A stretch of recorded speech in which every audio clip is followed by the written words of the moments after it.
আসসালামু আলাইকুম সবাইকে। কেমন আছেন সবাই?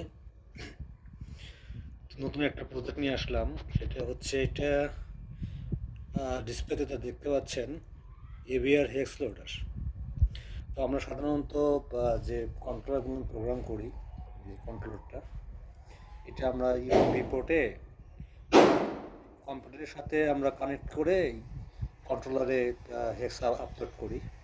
তো এটা সেলফ হেক্স আপলোডার, ঠিক আছে? তো এখানে যে লিস্টগুলো দেখা যাচ্ছে এগুলি হলো হেক্স ফাইল।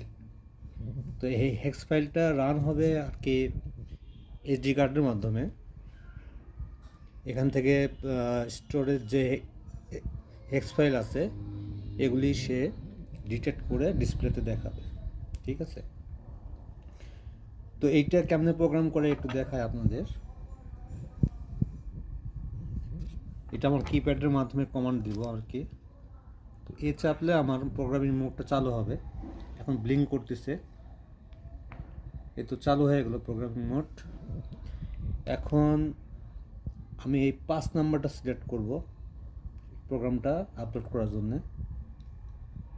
তো এই তো 5 নাম্বারটা প্রেস করতেছি আমি। প্রসেসিং শুরু হয়ে গেছে।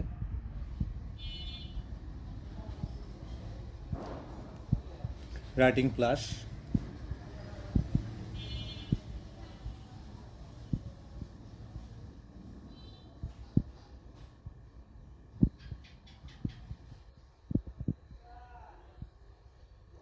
ওকে। Flash memory erased, upload 100%, chip ATmega 8A, log byte দেখাচ্ছে 0 মানে আমার প্রোগ্রামটা আপলোড হয়েছে। তো আমি এখানে ব্লিঙ্ক হেক্সটা আরেকবার আপলোড করব। তারপর আমি প্রোগ্রাম মোডে যাচ্ছি। আমার ব্লিঙ্ক হেক্সটা আছে হচ্ছে 1-এ বা 3-তে দিলেও হবে। 3-তে প্রেস করতেছি।